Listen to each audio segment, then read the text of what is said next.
What's the deal? It's your boy Stacks, and can I say, today's chapter was legendary. I haven't felt this way in One Piece in so long. I was trying to do a live reaction last night, but the chapter didn't come out until past my bedtime. I gotta go to work in the morning, growing up.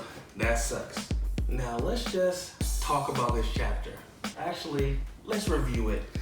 At the beginning, I'm gonna tell you this chapter is a 10 out of 10. You feel me? Now, the cover story was whatever.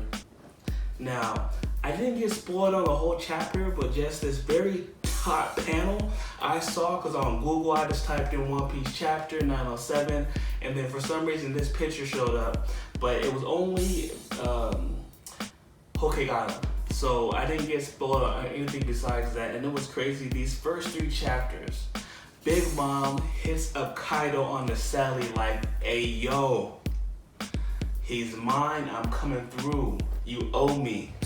And Kaido's like, "Nah, this is where I'm at. If you come here, you're dead." So it was real serious. Like, that gave me the chills. I was in the bed, laying next to my girl, shaking. Because when I finally did read the chapter, I was about to go to bed, but before I went, I hopped in Brago's stream. He wasn't streaming yet, but I was looking at the chat, and someone posted a link in the chat, so I went ahead and read it then. I wanted to run back out here and do a live reaction, but I just didn't have the energy at this time. It was too late. But then we go to ba ba ba ba ba. I'm loving it. McDonald's, all right? And they have the Yonkos lines wiretapped. This explains why, for the revolutionaries, they only talk for so short, because the world government just has things set with the Dendemoshi. So that makes a lot of sense now whenever you see revolutionaries only on the phone for 5 seconds and hanging up. But they got them wiretapped over here, son. And like, they're like, whoa, meet them like the old days. You know, you got all the vice admirals right here are all shocked. And then my boy, Barcelino. A lot of people try to sleep on Barcelino like he's not about that life, like he's not about that action. People think Ben Beckett wants it, but Ben Beckett does not want the hands of my boy Barcelino. He's like, "Shall I go, Sakazuki? Like, what's poppin'? 2 Yonkos in their crews? So what? I'm Barcelino." You know what I'm saying? Over here on that Jack of Drought type stuff. That's why I love Barcelino. The Admirals are some of my favorite characters in One Piece.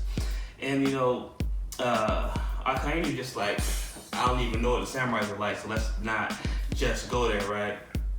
And then this panel right here was great. It was just greatness after greatness, but this panel here was great because you have some vice admirals that were runner up to be admirals, you know, and rear admirals in here all talking about stuff. And it turns out, you know, they're talking about how Garp became the hero 40 years ago, messing with the Rocks. Like, who's the Rocks? The Rocks are the Locks? Is it a pirate crew? Like, what's going on? And it could have been like, you know, maybe a pirate crew that Big Mom and Kaido were both aligned with or something, because Big Mom and Kaido are talking about, you know, we can get along like back in the old days. So this is getting crazy. You got one giant in here. I'm not really sure who that giant is, but the size of the meat that Grupp is eating is ridiculous.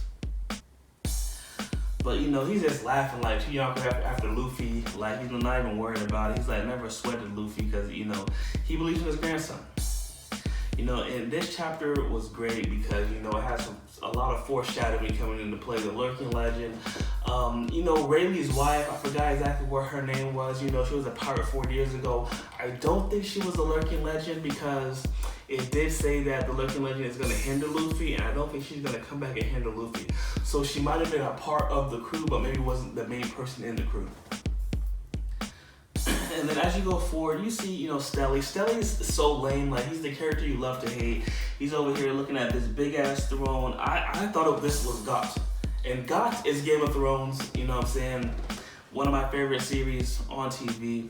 I was thinking this was Game of Thrones for a second, because you just see this big-ass throne there with all these swords. Now, it's not made out of swords, but there's swords around it. So, you know, oh, there's probably a big Game of Thrones fan. And Stelly's greedy ass, you know, wants to sit on it and control everything. If Stelly becomes the king of the world, I'm going to be very pissed off.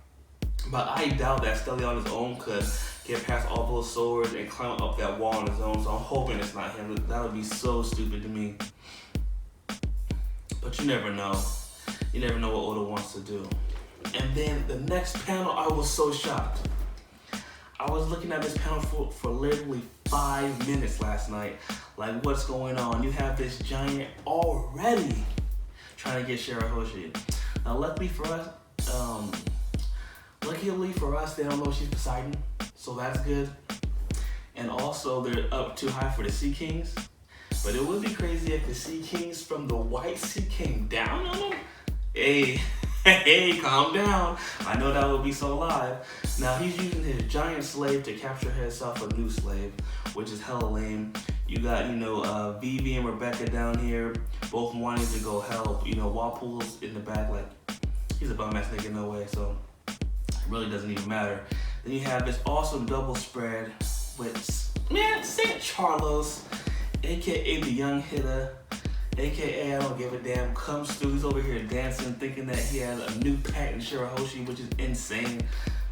But, it was very entertaining. I was shocked, like, so that quick already? They're already going for Shirahoshi? I was just shocked. I was baffled. I didn't know what was going on.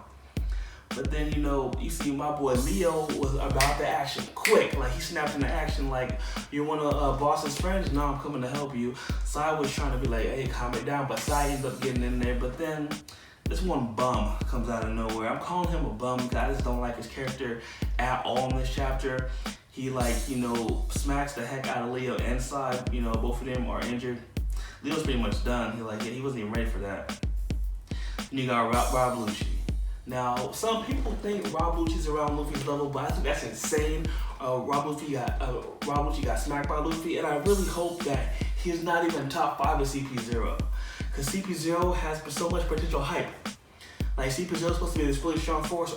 Rob Lucci, he's strong, but I wanted people stronger. You got Stussy in there, and you got Kako. And since when is Rob Lucci that tall? Right now, Rob Lucci is as tall as like an abnormally tall person, like Doflamingo, but not as tall as Katakuri. I thought he was just regular size, but then got taller whenever he went into the leopard form. I might have to go rewatch all that. But then you got the one Cyber Pulse guy with the I don't know if that's hair behind it. If that's Mr. Five, it's not though. But he hasn't been revealed yet. And so I'm just hoping that CP0 is a lot stronger than them. And I'm also a little confused because only CP9 had a license to kill, so CP0 should not be able to kill. But I guess if Celestial Dragon tells you to, you can. And then the main thing I don't like about Rob Lucci is that, he's just professing, this blasphemy about how the Celestials are gods and creators of this world. But in all actuality, most of the Celestials that we've seen are just stupid idiots. So definitely not the creators, most likely the thieves. And then, you have this, and then see, this is the confusing part. When you go to the next panel, Rob Lucci is only a little bit taller than Vivi, but then in the chapter before that, not chapter, but in the pages before that, he's like a freaking skyscraper. So I'm not sure unless Kaku's like a midget now. You gotta, like, is Kaku to Vivi's waist? Like, what's going on over with the sizes? Like, you gotta keep these sizes in order. But my boy King Neptune, who's not even that strong, was ready to throw his life away to protect his daughter, and that's worth it, But then, out of nowhere, smacking the dog stuff out of Charlos is another Celestial Dragon. I was surprised initially. I thought it would be Salvo, but it wasn't. So I was like, oh, the Revolution is making their move now. But it was actually Don Quixote Masquerade. I can't even really pronounce Japanese names that good, but he's the guy who Neptune's wife Orihime saved. She took a bullet for him. They went back up top and got petition and all that. He's that guy. So I guess what goes around comes around. That good karma back then saved her daughter today. So her death was definitely worth it because she ended up dying for this. Like, Holy Jones shot her because she was getting petitions and wanted to get together with humans and be able to live on the surface. So she died for this. So she was really about that, and it's good to see that her death paid off because through her actions, her daughter was saved in the future. Because if you didn't come, that's it. And then you have this last epic panel, and this is just crazy. Like, I'm I'm just over here like, wait a minute. I was like, is that Shanks sitting on the couch? First of all, how did he get there? I have no idea. Do you know? Please put it in the comment section. How did Shanks get there? I just have no idea. Then you have all the girls stay in this room, you know, and it's just crazy to see how they look because 2 of them have like super long legs, and then you got the samurai one, which looks normal. But this was just a great 10 out of 10 chapter. Like I told you at the beginning, I just can't wait to see what Oda does next. You know, last week he leaves us with that stupid hat that we don't know about. Now we got Shanks over here, possibly snitching. Shanks, why are you talking to the girl say? Are you snitching over here, son? You better not be, because you're one of my favorite characters. But that snitching when he dropped quicker than Sanji in a dress, man. Sanji used to be one of my favorites until they had him in that Okama stuff, ruined his whole character. Man, hey, thank you guys for watching. You know, if you can, like, subscribe, you know, check out other links and whatnot. You're the one.